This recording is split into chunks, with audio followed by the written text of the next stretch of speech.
It's easier to be in command of the market if your product is on the market.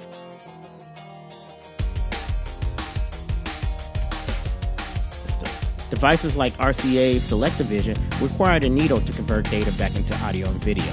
Philips of the Netherlands and Sony of Japan publicly announced their LaserVision project. However, everyone knew before any LaserVision type device could be created, the problem of error correction had to be addressed first.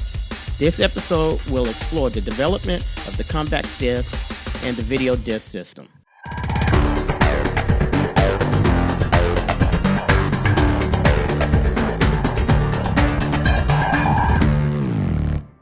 In 1969, M.D. Gregg was granted a patent on the optical video disc. Then in 1970, J.T. Russell was granted a patent on the analog to digital photographic recording playback system. The difference between the two was error correction. Gregg's optical video disc research did not include any type of error correction explanation. This is a microscopic photograph of the surface of a video disc. The craters you see are really minute pits, the information source of the system. On a typical half-hour disc, there may be as many as 14 billion of these tiny indentations arranged in up to 54,000 circular tracks. A beam of light focused down to 1/30,000th of an inch passes through the plastic layer, striking the pits, which interrupt the reflected beam.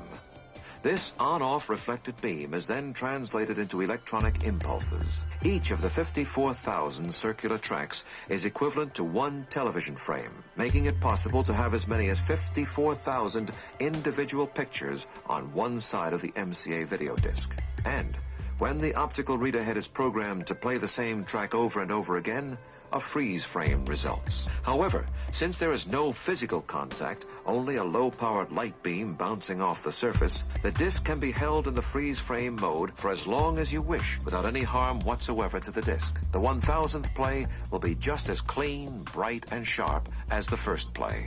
The optical reader can also move one. After many years of trial and effort, on February 6, 1979, the CD prototype system called Pagingti was demonstrated to audio engineers at Polygram Records. The Polygram engineers deemed the CD as a viable and reliable system. However, the vice chairman of Sony, Mr. Olga's favorite song was Beethoven's Ninth Symphony. Olga requested the CD be enlarged to 12 centimeters to accommodate Beethoven's symphony. The next discussion was for the hole in the center of the CD. Discussions for the hole ended in agreement that it should be the size of a Dutch dime. The following month, the CD system was presented to the public with 0 errors.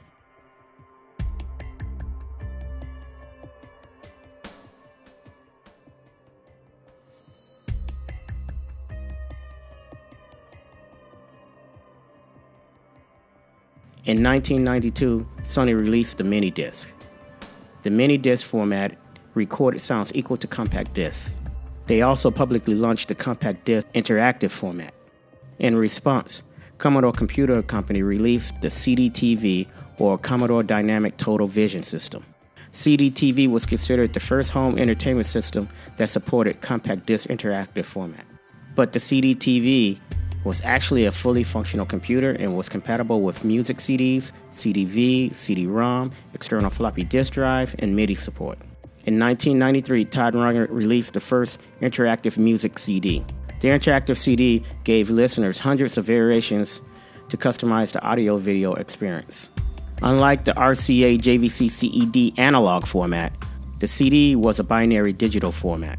In 1979, the Museum of Science and Industry in Chicago used LaserVision as an interactive device in their exhibit called The Newspaper. Their interactive exhibit enabled visitors to search through any front page from the Chicago Tribune newspaper that was ever published.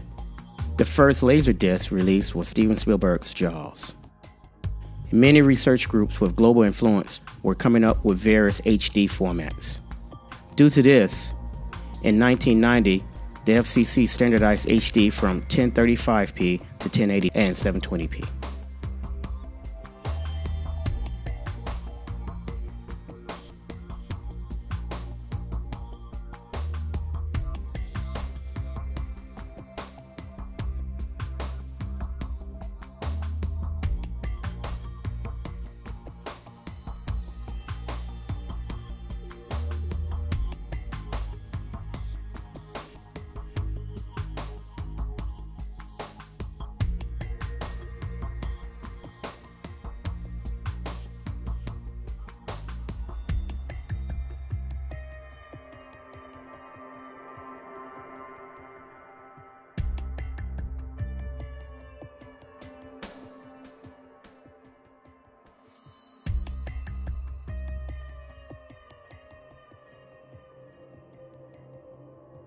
For the 2015 Christmas season, Ultra Blu-ray is scheduled for release. Till then, see you next time.